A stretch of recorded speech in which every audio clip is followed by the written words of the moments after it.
નમસ્કાર દર્શક મિત્રો, કચ્છ ટીવી સમાચારમાં આપનું હાર્દિક સ્વાગત છે। હું આપની સમક્ષ હેતા વાસાણી। જોઈએ આજના સ્થાનિક સમાચાર। આવતીકાલે માગસર સુદ પાંચમ એટલે ભુજનો સ્થાપના દિવસ। 467માં સ્થાપના દિવસ નિમિત્તે ખીલી પૂજન કરાશે પૂર્વ સંધ્યાએ। જોઈએ એક અહેવાલ। આવતીકાલે 27/11/2014ના ભુજનો 467મો સ્થાપના દિવસ છે। ભુજને 466 વર્ષ પૂર્ણ થશે અને 467મા વર્ષમાં પ્રવેશ થશે। આ બાબતે ભુજના મહારાવ પ્રાગમલજી ત્રીજાએ ભુજવાસીઓને શુભેચ્છાઓ પાઠવી હતી।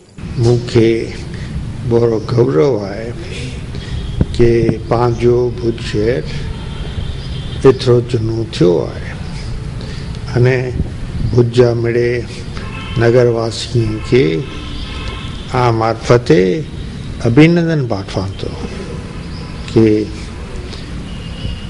અને ભુજ આની ॻाल्हि करो त 467 वरे मोर तॾहिं साव नंढिकड़ो हूंदो अॼु विकसाई ने केतिरो वॾो थी वियो आहे तो पामड़े खे भुज खे ओळखे में बि मुश्किल थी ने हिते जा भावर जेको भुज में वसनि था इन के शुभकामना पाठवां थो ने चाह थो कि भुज अॼु आहे इन करता पर वधारे प्रगति करे अने हैवर मूंखे खातरी आहे कि ही सरकार पंहिंजी सरकार आहे अने पाण खे मदद करे सघंदी कि भुज जो प्रगति दिवसो दिवस वधे। આવતીકાલે સ્થાપના દિવસ નિમિત્તે ઇતિહાસ પરિષદના સાવતસિંહ જાડેજાએ પણ શુભેચ્છાઓ પાઠવી હતી। વિક્રમ સંવત 1605 માગસર સુદ પાંચમના રાવસિંહ ખેંગાજી પહેલાએ ભુજ શહેરની સ્થાપના કરી। ત્યાર પછી કચ્છમાં ભુજની ગાદી ઉપર 18 રાજ્યો થઈ ગયા અને આજે લોકશાહીમાં મહારાવશ્રી પ્રાગમલજી સાહેબ ત્રીજા આજે પણ પ્રજાના હૃદય ઉપર પોતાનું શાસન ચલાવી રહ્યા છે। એમના વડીલોની પૂર્વજોની જે પરંપરા છે આજે પણ નિભાવી રહ્યા છે। આ ભુજની અંદર એક સમય હાઈકોર્ટ હતી, સિક્કા અહીંયા પડતા હતા અને પ્રજાનો ન્યાય અહીંયા તોડાતો હતો। આજે જે જગ્યાએ ખીલી પૂજન થાય છે એ જગ્યાએ હતી। માં આશાપુરા ન્યૂઝ દ્વારા ખીલી પૂજનના સ્થળની મુલાકાત લીધી। જોઈએ સ્થળ ઉપરની સ્થિતિ। ભુજની સ્થાપનાને 465 વર્ષ થયા છે ને કાલે ખીલી પૂજન થવાનું છે ત્યારે જ્યાં સ્થળે ખીલી પૂજન થશે તે સ્થળની હાલત આપને દર્શાવી રહ્યા છે। આ ઢગલો જેવો છે ભૂકંપ વખતે કદાચ પડી ગયેલો આ મલબો છે અને સામે આપ જોઈ શકશો કે ખૂબ જ ખરાબ રીતે આ બિલ્ડિંગ જે સમયે બંધાણી હશે ત્યારબાદ આ ભૂકંપ બાદ અને કદાચ ન ઉપયોગ થવાને કારણે ખંડિયર જેવી હાલતમાં છે।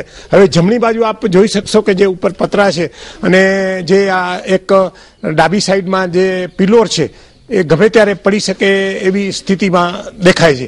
હજુ આપણે જમણી બાજુ ફોટો અમારા કેમેરામેન બતાવશે હિરેન કે જમણી બાજુ જોઈ રહ્યા છે એક સરસ મજાની એક જાળી છે જેમાં કોતરકામ છે પરંતુ એ આખી સાઈડ ઉપરથી નીચે સુધી ખૂબ જ ખખડી ગઈ છે અને ગમે ત્યારે પડી શકે એવી પોઝિશનમાં છે કે ખાલી પથ્થર ના ટેકે આખું બિલ્ડિંગ કદાચ ટકી રહ્યું છે એવું લાગે છે તે આપ જોઈ શકશો। આ નીચે જોઈએ તો ઘણા બધા પથ્થર પડ્યા છે જમીન ઉપર।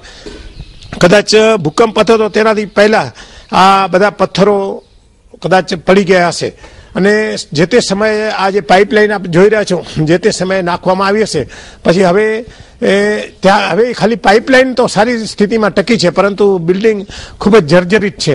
હવે આપણે સાવ ડાબી બાજુ હિરેના બતાવશો ખૂબ સરસ કોતરણી કામનો ઝરૂખો છે એ લગભગ તૂટી ગયો છે અને ખાલી આમ બીજી ભાષામાં કહે તો લટકી રહ્યો છે અને હજુ એને ડાબી બાજુ જઈએ તો આખી એક દિવાલ છે એ દિવાલ પણ થોડી બારે આવી ગઈ એવું લાગે છે અને ગમે ત્યારે એ પડી શકે એવું છે ને। ગૌરવપૂર્ણ દિવસની ઉજવણી માટે બધા એકઠા થશે પણ કોણ સ્થળની સ્થિતિ સુધારશે લોકો પ્રશ્ન પૂછી રહ્યા છે। Shri Swaminarayan hospital cardiology and diabetology diagnostic and treatment centre 24 કલાક ઇમરજન્સી સારવાર, હૃદય રોગ, વાલ્વની બીમારી, બ્લડ પ્રેશર, ડાયાબિટીસની સારવાર, 24 કલાક ઇમરજન્સી સારવાર, ઉપલબ્ધ સુવિધાઓ છાતીમાં દુખાવાની સારવાર, હાર્ટ એટેકની સારવાર, શ્વાસ ચડવાની સારવાર, ડાયાબિટીસની, બ્લડ પ્રેશરની સારવાર તેમજ કોલેસ્ટ્રોલની સારવાર. કાર્ડિયોલોજી અને ડાયાબેટોલોજી હોસ્પિટલ TMT ઉપલબ્ધ સેવાઓ: ડાયાબિટીસમાં કિડનીની જાળવણી, પગમાં સોજાની સારવાર, પગમાં બળતરા, દુખાવાની સારવાર, ડાયાબિટીસમાં પગના ચાંદાની સારવાર, અતિ આધુનિક મશીનરીથી નિદાન જેવા કે 2D echo colour Doppler, TMT, ECG, cardiogram વગેરે સંપૂર્ણ સચોટ નિદાન અને સારવાર. સરનામું: Shri Swaminarayan hospital, Gayatri complex, bank of India પાસે, દિવ્ય ભાસ્કરની બાજુમાં, હોસ્પિટલ રોડ, ભુજ, કચ્છ. સંપર્ક 02832 254 054 76982 82902. Welcome four healthy life counselling. તાજેતરમાં અમદાવાદના 5 કિશોરોને જુવેનાઇલ કોર્ટે સામૂહિક બળાત્કાર માટે સજા કરી. આવું શા માટે બને છે? શું ખામી છે શિક્ષણમાં? શું ટીવી ફિલ્મો કિશોરોનું માનસ ખરાબ કરી રહ્યા છે? સમગ્ર પ્રશ્નોના જવાબની અમારા ન્યૂઝ ચેનલની ટીમે ખોજ કરી છે. પ્રસિદ્ધ શિક્ષણ શાસ્ત્રી શ્રેયોન વ્યાખ્યાતા દક્ષાબેન ગોરે માર્ગદર્શન આપ્યું છે. કેમેરામેન કલ્પેશ રાજગોર સાથે નવીન મહેતા, કચ્છી ટીવી સમાચાર, ભુજ. અમદાવાદમાં થોડા સમય પહેલા 5 સગીર બાળકોએ એક સગીર છોકરી પર બળાત્કાર કર્યો. જુવેનાઇલ કોર્ટે તેને 3 વર્ષની જેલની સજા કરી. ભુજમાં પણ 3-4 દિવસ પહેલા એક નાની બાળકીને લઈને એક છોકરો અડપલા કરી રહ્યો હતો, તેને પણ પકડવામાં આવ્યો. આ શું છે? આવું શા માટે થાય છે? શું શિક્ષણમાં કમી છે? શું સેક્સ એજ્યુકેશન જરૂરી છે? ટીવી ફિલ્મોને અને માધ્યમોને કારણે આ મનોવૃત્તિ વધુ વિકાસ પામી રહી છે અને આટલા નાના બાળકોમાં શા માટે આવું બની રહ્યું છે તે અંગે આપણી પાસે અધ્યાપન મંદિરના દક્ષાબેન ગોર આપણી સમક્ષ છે, તેઓ પ્રકાશ પાડશે. સગીર વયના બાળકો તરફથી જે દુષ્કર્મ અંગેની ઘટનાઓ વારંવાર ઘટે છે એ સંદર્ભે મારી સમક્ષ 3 પ્રશ્નો મૂકવામાં આવ્યા છે. આપણે ક્રમશઃ જોઈએ. પહેલા તો શું આ ઘટનાઓ બને છે એના પાછળનું કારણ શિક્ષણમાં ખામી? જ્યાં સુધી આપણે વિચારીએ શિક્ષણના સંદર્ભે આ ઘટનાને, તો મને એવું જણાય છે કે એમાં શિક્ષણમાં ત્રુટિ એ મુખ્ય કારણ નથી હોતું. અહીં પરિવારની ભૂમિકા એ મોટી જવાબદારી છે. મનુષ્ય માટે મનોવૈજ્ઞાનિક રીતે જરૂરિયાતની શ્રેણી આપવામાં આવી છે. બાળવયમાં દરેક મનુષ્ય માટે હૂંફ, પ્રેમ, સ્નેહ એ મુખ્ય જરૂરિયાત છે. અને જ્યારે માતા પિતા અને પરિવારના વડીલો તરફથી બાળકની આ જરૂરિયાત સંતોષાતી નથી, ત્યારે એના અભાવે એ અન્ય માર્ગો તરફ વળે છે અને સમય જતાં આ અભાવ છે એને આવી વૃત્તિ તરફ પણ ધકેલી દે છે. બીજી બાબત છે કે શું સેક્સ એજ્યુકેશન જરૂરી છે? હવે આ બહુ મોટો ચર્ચાસ્પદ મુદ્દો છે કે શિક્ષણમાં આ મુદ્દાને આપણે ઉમેરીએ કે કેમ. વર્ષોથી મનોવૈજ્ઞાનિકો, શિક્ષણ શાસ્ત્રીઓ આ બાબતે જુદા જુદા મતભેદો દર્શાવતા આવ્યા છે. પણ જ્યાં સુધી જાતીય શિક્ષણની વાત કરીએ તો આ જે જાતીય વૃત્તિ છે એ દરેક પ્રાણીમાં કુદરતી રીતે હોય છે અને જે તે પ્રાણીમાં, જે તે જીવમાં એના સમય પ્રમાણે એ વૃત્તિ દ્રઢ બને છે અને કુદરતી રીતે જ એ અંગે સમજ પ્રાપ્ત કરી લે છે. એટલે મોટે ભાગે બાળક પણ જ્યારે સમજણું થાય, તરુણાવસ્થામાં પ્રવેશે, ધીમે ધીમે યુવાન બને, ત્યારે પરિવારમાંથી, મિત્રો દ્વારા એમને આ બાબતની જાણકારી પ્રાપ્ત થતી રહે છે. માતા પિતાએ ખાસ એ જાણી લેવું જરૂરી છે કે આ બાબતમાં કોઈ ખોટા ભ્રામક ખ્યાલો બાળકના મનમાં પ્રવેશતા નથી ને. ખાસ કરીને દીકરીઓ માટે માતાએ અને દીકરાઓ માટે પિતાએ આ તકેદારી રાખવી જોઈએ. બાકી ખાસ વિશેષ પ્રકારે કોઈ જાતીય શિક્ષણ આપવું જરૂરી જણાતું નથી.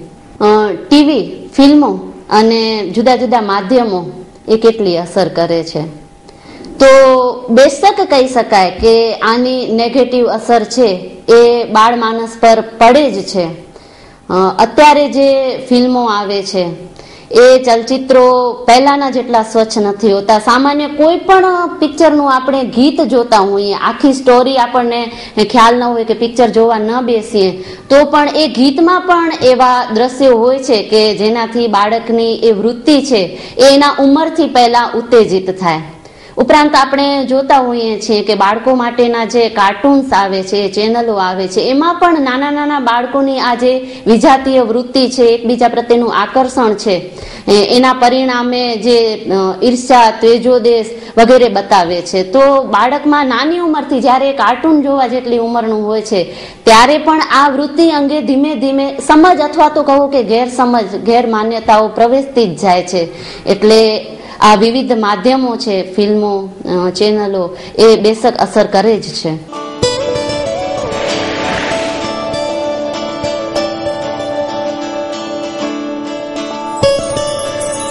જો ટ્વિંકલ, આ આપણા સપનાનું ઘર.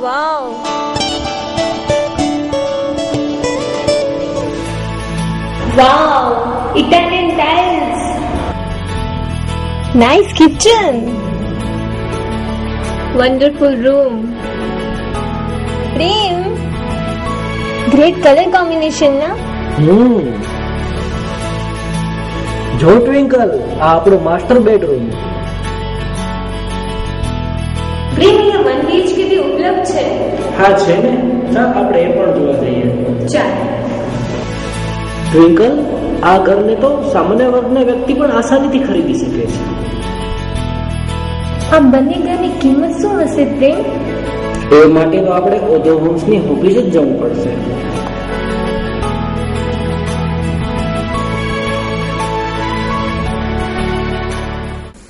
શીખ ધર્મના 9મા ધર્મગુરુ તેજ બહાદર સિંઘના શહીદ દિન પ્રસંગે ભુજ ગુરુદ્વારામાં શ્રદ્ધાંજલિ અપાઈ. કચ્છમાં વસતા શીખ ધર્મના લોકોએ 9મા ધર્મગુરુને પુષ્પાંજલિ અર્પણ કરી. ગઈકાલે મોડી સાંજે ગુરુદ્વારા ખાતે કચ્છમાં વસતા શીખ ધર્મના લોકોએ 9મા ધર્મગુરુ તેજ બહાદર સિંઘના શહીદ દિને તેમને યાદ કર્યા હતા અને પ્રાર્થના કરી હતી. શીખ ધર્મના 10મા ગુરુ ગોવિંદના પિતા ગુરુ બહાદર સિંઘના શહીદ દિવસે કચ્છમાં રહેતા શીખ ધર્મના લોકોએ તેમના કાર્યોને યાદ કર્યા હતા અને તેમને પુષ્પાંજલિ અર્પણ કરી હતી.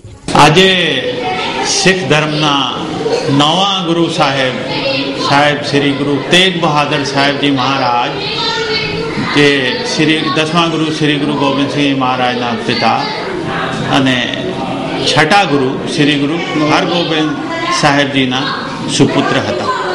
એટલે કે 9મા ગુરુ ધન શ્રી ગુરુ તેગ બહાદર સાહેબજી મહારાજનો શહીદી ગુરુપુરુષ છે. ને તમને ખબર જ હશે કે આજથી લગભગ 350 વર્ષ પહેલા મુગલ બાદશાહ ઔરંગઝેબના ટાઈમમાં જ્યારે કાશ્મીરમાં બહુ જુલ્મથી, જબરથી ફોર્સિબલ કન્વર્ઝન્સનો ટાઈમ ચાલુ હતો, તો ઔરંગઝેબ મુગલ બાદશાહના વખતમાં કાશ્મીરમાં તમામ નોન મુસ્લિમ જે હતા, હિન્દુ બેસિકલી કાશ્મીરી પંડિત, એમને બળજબરીથી ઇસ્લામ ધર્મ માટે જબરદસ્તી કરવામાં આવી રહી હતી. તો વધારે કરતાં કન્વર્ટ થઈ ગયા, પરંતુ અમુક એ સમયમાં જે લોકોનો પ્રમુખ હતો કાશ્મીર ઘાટીમાં, પંડિત કૃપારામ, એની અગવાઈ હેઠળ શ્રી ગુરુ તેગ બહાદર સાહેબજી મહારાજ જે આનંદપુર સાહેબમાં હતા એના કને પહોંચ્યા ને હાથ જોડીને રેડીને રજૂઆત કરી કે અમે તો સમાપ્ત થઈ ગયા છીએ ને જે મુઠ્ઠીભર અમે બચ્યા છીએ અમને બચાવી લ્યો ને તમે જ અમારી રક્ષા કરી શકો છો. ત્યારે શ્રી ગુરુ તેગ બહાદર સાહેબજી 9મે ગુરુ, જેમની આજે શહાદતનો દિવસ છે, એને કીધું કે કોઈને કુરબાની આપવી પડશે તો તમે બચી શકો છો. તો 10મા ગુરુ શ્રી ગુરુ ગોવિંદસિંહ મહારાજ એમના સુપુત્રે કીધું કે તમારાથી વધારે કોણ છે આજે અહીંયા કે આ ધર્મની રક્ષા આ હિન્દુઓ જે આવ્યા છે, પંડિત કૃપારામ કશ્મીરી પંડિત આવ્યા છે એમને બચાવવા માટે, તમારાથી વધારે કોઈ હવે ઉપયુક્ત છે નહીં. તો એ સાંભળી નવા પાતશાહ ધન ધન શ્રી ગુરુ તેગ બહાદર સાહેબજી મહારાજે કીધું કે હા સાચી વાત છે, જો મારે શહાદત આપવી પડશે તો હું તૈયાર છું. Mumbai Central, the complete family showroom. પાંજો પંજો શોરૂમ એટલે મુંબઈ સેન્ટ્રલ, જ્યાં તમે મેળવી શકશો અતિ આધુનિક રેડીમેડ ગાર્મેન્ટમાં અનેક variety, designer dress and dress materials, ladies western outfit, wedding chaniya choli, men's ethnic wear, designer sari, bridal sari, jewellery and purse, men's casual wear, children ethnic wear, children western outfit, new born baby tops. तो હવે કંઈ જ વિચારવાની જરૂર નથી. તમારા ઉડતા પગને ઈશારો કરો માત્ર મુંબઈ સેન્ટ્રલ, વાણિયાવાડ, ભુજ તરફ. Mobile number 9947144000, phone number 220400, email info@mumbaicentralindia.com. કચ્છના પ્રવેશદ્વાર સમા રાપર અને ભચાઉ તાલુકાના ખેડૂતો સિંચાઈના પાણીના અભાવે મુશ્કેલીમાં મુકાયા છે. છેલ્લા 2 વર્ષથી ચોમાસું નબળું થતા ડેમોમાં પાણી નથી.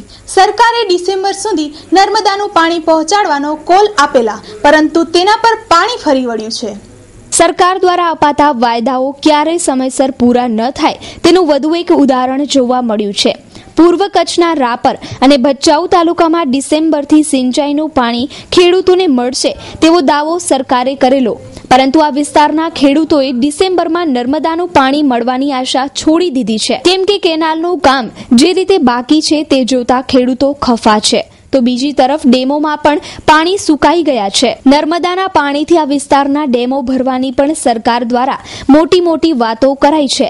ડિસેમ્બરમાં નર્મદાનું પાણી મળવાની આશાએ ખેડૂતોએ વિશેષ કોઈ આયોજન કર્યું ન હતું, પણ હવે ખેડૂતોને આ તમામ વચનો સાકાર થાય તેમ દેખાતું નથી. સાહેબ, પરિસ્થિતિની જો વાત કરીએ તો લગભગ હું શાળામાં ભણતો, ચડી પહેરી ભણતો હતો, ત્યારથી આ નર્મદાની માપણી થતી હતી. આજ આવશે કાલ એમ કરતા જયારે જાહેરાતો આવીને ડિસેમ્બર જે આવી અમે હરખાઈ ગયા અને અમે દિલમાં અને એના હિસાબે અમે આયોજન કોઈ ન કર્યું કે ડિસેમ્બરમાં પાણી આવવાનું છે તો હવે આપણે ઇજ્જત કરવાની જરૂર નથી અને અમે સ્થળ ઉપર રોકાઈ ગયા. જે આજ ડિસેમ્બરમાં હવે પાણી નથી આવતું, એક તો અમારે ખેતીમાં કાંઈ નથી, પાણી પીવા માટે નદી નાળા સૂકા પડ્યા છે, બારે ગયા નહીં તો હવે બારે જઈએ તો બારે આયોજન થઈ ગયા, કોઈ અમને ભાગ ભોગ આપે નહીં, તમારે ઢોર નભાવવાની તકલીફ થઈ છે. અને જયારે ઘણા વર્ષોથી અમને હરખાતા હતા અને બીજો અમારે અહીંયાથી જે કામ ચાલુ થયું હતું શરૂઆતમાં, અને મેં વાત સાંભળી છે 24 થી જેસલા સુધીનો અભયારણ્ય કંઈક પર્યાવરણ ખાતે રોકાવી છે. પહેલે કંઈક નીલી ઝંડી આપી દીધી હતી અને ચાલુ કામ થઈ ગયું હતું, પાછું બંધ થઈ ગયું અને બધા કારીગરો ત્યાંથી જે હતા એ બધા સામાન લઈને નીકળી ગયા છે. હવે ડિસેમ્બરની તો ડિસેમ્બરની પણ કદાચ 12 મહિનામાં આવી જાય ને તો અમારા ધન ભાગ્ય કહેવાય. આ બંને વિસ્તારની અંદર માલઢોર એટલો તકલીફમાં છે કે તમે એની વાત મૂકી દો. અહીંયા માલને ખારા એક તો છે, તરિયાના પાણી છે એ ભૂગોળ ખરાબ થઈ ગયા છે, અને પાણી છે થોડું જાજુ એ પણ ખારો સારવારો છે. માણસને પથરીના અને કીચલીના બહુ પ્રોબ્લેમ થાય છે, એની માટે માણસ દુઃખી થઈ ગયા છે. એક નર્મદાની વાટ જોઈએ, નર્મદા ડિસેમ્બરમાં નહીં 12 મહિનામાં આવે તો અમારા માટે ધન ભાગ્ય છે, પણ અમને શક્ય નથી આવે એવું. આપણે નર્મદાનું જે પાણી આવવાનું હતું ડિસેમ્બરની અંદર, એની અંદર અમારા 30 ગામો વચ્ચેથી 3 ડેમ છે, સુવઈ, એક ભરૂડિયા ડેમ અને કડખોઈનું 50 ડેમ. આ 3 ડેમની અંદર જો પાણી ભરાત તો 50 થી 60 ગામડાઓને સિંચાઈનું પાણી મળત. એમાં એલો અત્યારે શૂન્ય છે. હવે અત્યારે બધા ખેડૂતો નિરાશ થઈને બેઠા છે કે અમારે કરવું શું. SK consumers and electronics showroom, imported માલના વિક્રેતા, હેન્ડીકેમ અને ડિજિટલ કેમેરાની વિશાળ રેન્જ માટે વિશ્વાસપાત્ર સ્થળ. દરેક રેન્જ હાજર સ્ટોકમાં, એટલે SK consumer. Organ, iPod, Sony પ્લેટેશનર, DVD player, binocular, hair dryer, hair strainer, hair remover, press, massager, money check અને મની કાઉન્ટિંગ મશીન, બધું જ એક જ સ્થળે. બેક લાઇટ ટોર્ચ તેમજ બ્રાન્ડેડ ઘડિયાળમાં વિશાળ રેન્જ જેવી કે Rado, Swistar, Citizen, Casio, imported luggage, trolley bag, laptop bag, office purse, trekking bag, blanket, bedsheet, perfumes, body spray, સાબુ, hair colour, goggles, pocket purse, cap, kitchen, લોક, socks, બેલ્ટની વિશાળ range. સ્થળ સ્વામિનારાયણ મંદિર road, Kalyaneshwar વાડી, આનંદો restaurant પાસે, ભુજ. સંપર્ક 02832223943. આજે 26 નવેમ્બર ભારત એક યુગ પુરુષ ડોક્ટર વર્ગીસ કુરિયનના જન્મદિવસ નિમિત્તે રાષ્ટ્રીય દૂધ દિવસ રૂપે મનાવી રહ્યું છે. તે પ્રસંગે આજે રાપરમાં સરહદ ડેરીની શરૂઆત કરાઈ. અમૂલના સ્થાપક ડોક્ટર વર્ગીસ કુરિયનના જન્મદિવસને ભારતમાં દૂધ દિવસ તરીકે મનાવવામાં આવે છે. આજે જન્મદિવસ નિમિત્તે કચ્છના રાપરમાં સરહદ ડેરીનો પ્રારંભ કરાયો. દૂધ ક્રાંતિનો રાપર તાલુકામાં પગરવ થયો, જેમાં ગુજરાતના ગૃહ રાજ્યમંત્રી રજની પટેલે હાજરી આપી હતી અને ડેરીનું ઉદ્ઘાટન કર્યું હતું. આ દૂધ શું મહત્વ છે, દૂધ કેવી રીતે એનું મૂલ્ય છે, એમાંથી શું શું પેદાશો થાય છે, શું શું બને છે, એની સમગ્ર રાજ્ય સરકારના મુખ્યમંત્રી અને રાજ્ય ને દૂધ ઉત્પાદન માટેની જે જવાબદારી સ્વીકારી રહ્યા છે, એટલા માટેનું આયોજન રાજ્ય સરકાર માલધારીઓને અને દૂધ ઉત્પાદકોને, મંડળીઓને વિવિધ સાધનોની સહાય માટેનું પણ આજે રાજ્ય સરકારે આયોજન કર્યું છે. તો સમગ્ર દેશમાં બીએનબી સ્ટીલ ફર્નિચર દિવાલ ફ્રેમના સ્પેશિયાલિસ્ટ. સ્ટીલ ફર્નિચરની દુનિયામાં અગ્રેસર નામ બીએનબી સ્ટીલ ફર્નિચર. સ્ટીલ કબાટ, ટેબલ, સેટી પલંગ, દિવાલ કબાટ સહિત અનેક અવનવી ડિઝાઇનમાં ફર્નિચર બનાવનાર. તો અમારું સરનામું નોંધી લેશો. બીએનબી સ્ટીલ ફર્નિચર, ઉમિયાનગર, શેરી number 4, plot number 9, Deshalpar, Vandhai. Mobile number Hiten Seghani 9871 20465. Kapil Sengani mobile number 99095 39 ભુજમાં આવેલા હમીરસર તળાવ પાસેના વોકવેના ભ્રષ્ટાચાર અંગે ઘણું કહેવાયું છે. ભુજ નગરપાલિકાના વિરોધ પક્ષના નેતા રાજેન્દ્રસિંહ જાડેજાએ આ વોકવેના ભ્રષ્ટાચાર અંગે આક્રોશ વ્યક્ત કર્યો. ભુજમાં બનાવવામાં આવેલ વોકવેનો કથિત ભ્રષ્ટાચાર ઘણા સમયથી ચર્ચામાં રહ્યો છે. અનેક રજૂઆતો થઈ છે. પ્રિન્ટ તથા ઇલેક્ટ્રોનિક્સ મીડિયામાં વોકવે સુરખીઓમાં રહ્યો છે, છતાં હજુ સુધી એક પણ જવાબદારો ઉપર કોઈ જ કાર્યવાહી થઈ નથી. આ અંગે વિરોધ પક્ષના નેતાએ આક્રોશ વ્યક્ત કર્યો. જે હોય તે, પણ વોકવે આવનાર નગરપાલિકાની ચૂંટણીઓ સમયે કદાચ માથાનો દુખાવો બની રહે. અગાઉની બોડીએ જે રીતે આની અંદર ભ્રષ્ટાચાર કર્યો છે, અગાઉની બોડીના ભ્રષ્ટાચારના કારણે આ વખતની બોડી ડરે છે. એ એક વસ્તુ પણ આની અંદર ફેરફાર કરવા માંગતી નથી. ખરેખર તો અગાઉવાળાએ જે કંઈ પણ ભ્રષ્ટાચાર કર્યો છે એની આખી જે કલેક્ટર સાહેબે ચીફ ઓફિસર સાહેબ પાસેથી માહિતી માંગી હતી, પણ ચીફ ઓફિસર સાહેબ કોઈ પણ કારણસર એ માહિતી આપવામાં નિષ્ફળ નીવડ્યા છે.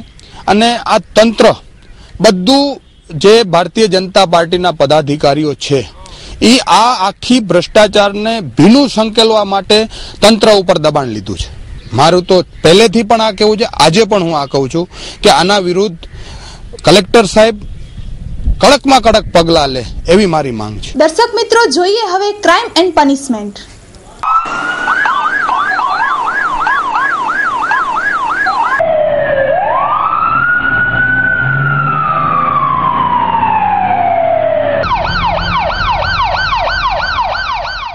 મોડી કરતા વ્યાજ વધારે આપવા છતાં દેવાદારે લેણદાર પર હુમલો કર્યો હતો. તે દરમિયાન ઈજાગ્રસ્ત થયેલા હરીશભાઈને જીકે ખાતે ખસેડવામાં આવ્યા હતા. ભુજમાં આવેલા રિંગ રોડ પાસે એક મારામારીનો બનાવ પ્રકાશમાં આવ્યો છે. ભુજમાં રહેતા હરીશભાઈએ 3 વર્ષ પહેલા આરોપી પાસેથી 20,000 રૂપિયા વ્યાજે લીધા હતા. જેનું હરીશભાઈએ 43,000 રૂપિયા વ્યાજ ચૂકવ્યું હતું. હમણાં આ વ્યાજ ન ચૂકવતા રિંગ રોડ પર રસ્તા વચ્ચે જ હરીશભાઈને ખુરશી વડે માર માર્યો હતો. દીપક મહારાજ અને તેમના પુત્ર કિશન પીધેલી હાલતમાં આવી ખુરશી વડે ઈજાઓ પહોંચાડી હતી. ઉપરાંત તેને ધમકી પણ આપી હતી કે રૂપિયા નહીં મળે તો તલવારથી માથું કાપી નાખશું. મારી મોજાની ગાડી છે, રિંગ રોડ માથે ઉભો હતો. 6 વાગ્યા હશે, 5:30 6 વાગે. આ એક ગાડી માથે 3 જણા આવ્યા. એક દીપક મહારાજ નામ છે, બીજો એનો છોકરો છે કિશન, અને ત્રીજો એક બધા દારૂ પીધેલી હાલતમાં 2 જણા હતા. અને મેં એના પાસેથી આજથી 3 વર્ષ પહેલે 20,000 રૂપિયા લીધા છે. એનો મેં 45,000 વ્યાજ ચૂકવ્યો છે. હવે મારી કને પૈસા નથી અત્યારે. મેં કીધું તમે મારી કને નથી, 100 રૂપિયા કમાવજો, અટડ કાંઈ નથી કરતો. સીધો આવીને મને મારવા જ બની ગયા. મને કે પૈસા દે ખપે છે મારા. અને ખુરશી માથામાં પણ લાગી છે બેચાર, અને હાથ જોવા ભાંગી ગયો. રિપોર્ટ આવે પછી ખબર પડી ગઈ. અને મારી ખુરશી પડી હતી, ખરી ખુરશી તૂટેલી પડી છે ત્યાં રિંગ રોડ માથે. આપણે દેરાસરની બાજુમાં ખુરશીના ટુકડા પડ્યા છે, બધા માણસોએ જોયો છે. માંડવીમાં નગરપાલિકા દ્વારા દબાણ હટાવ કામગીરીમાં ભેદભાવ થતા લોકો રોષે ભરાયા હતા. ગઈકાલે માંડવીમાં બકાલીવાડીમાં સાલેમ અહમદ ઓસમાણનું મકાન નગરપાલિકા દ્વારા ગેરકાયદેસર રીતે તોડી પડાયું છે. 4 જેસીબી કામે લગાડેલ મકાન તોડી તલવાણ રોડ પર કાફલો ગયો. ત્યાં એક બાવાજીનું મકાન છે અને તેને તોડતા હતા તે દરમિયાન ત્યાંના લોકો ઉશ્કેરાઈ તંત્રની સામે રોષે ભરાયા હતા અને કામગીરીમાં રૂકાવટ કરી હતી. ટોળાને વિખેરવા માટે પોલીસે લાઠીચાર્જ કરવો પડ્યો હતો. માંડવીની પ્રજાને પ્રશ્ન એ સતાવે છે કે બકાલીવાડીનું મકાન સંપૂર્ણ ધ્વસ્ત કરવામાં આવ્યું. બીજી તરફ બાવાજીના મકાનનો અમુક ભાગ તોડી મુદ્દત આપવામાં આવી ત્યારે તંત્રએ પોતાના હથિયાર હેઠા મૂકી દીધા અને મુદ્દત આપવા તૈયાર થઈ ગયા. ત્યારે 8 વાગે નગરપાલિકાએ આધાર પુરાવા લઈ કચેરીએ બોલાવ્યા. આખરે 4 દિવસની મુદ્દત મળી. બીજી તરફ સાલેમ અહમદ ઓસવાણ બકાલીનું કહેવું એમ છે કે વડીલોની વાડીમાં બનાવેલ છે, આમાં સરકારી જમીન આવતી નથી. આ બાબતે કોર્ટમાં ગયા. આ જગ્યાનો કોર્ટમાં કેસ ચાલે છે, તે છતાં પણ મુદ્દત આપવા વગર તોડી નખાયું. માંડવી નગરપાલિકાના પણ કાચા પાકા દબાણો છે, ત્યારે નગરપાલિકાને અમુક દબાણો હજુ સુધી કેમ દેખાયા નથી.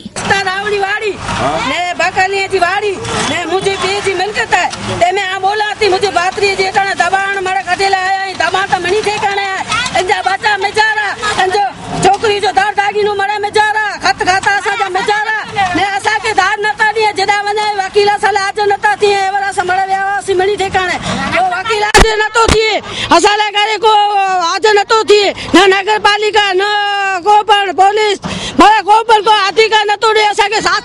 अरे जजवटे व्यासु जजवटे बायू वयू पुलिस स्टेशन में वयू एनी जी कोई फरियाद ना गणे कोई पण न. अच्छा ही जो को तोड़ेला तंत्र आयो है तो केर केर अधिकारी हाजिर. अधिकारी चीफ ऑफिसर है मडई जो नगर पालिका जो कोई मामलदार हो कोई ड्यूटी पुलिस ऑफिसर हुआ मड़े हुआ 35 खंड जणा दईने आया हुआ. एकड़ी बाई जो को मुझे भाजी घरवारी है इनके घर में उनके लत्तू वजी ने मारे हो, इनके पेट में लगो है, जिनके चक्कर पण अचे था, इन जो कोई धान फरियाद इन वाड़ी में मड़े घेर कहते सर अही बांध का मेडा ई दसाना नहीं है ने ही दसाणु है जो को मालिकी जी है इनमें दसाणु है मालिका ही इन्हीं जो तोड़े में आयो है. बाकी हेडो मड़े है राजकारणी जे दबाण से हेडा मकान बनेला है ई कोई तोड़िए नता. તો દર્શક મિત્રો, આ હતા અત્યાર સુધીના કચ્છ ટીવી સમાચાર. નવા સમાચાર સાથે ફરી મળીશું, ત્યાં સુધી રજા આપશો. નમસ્કાર.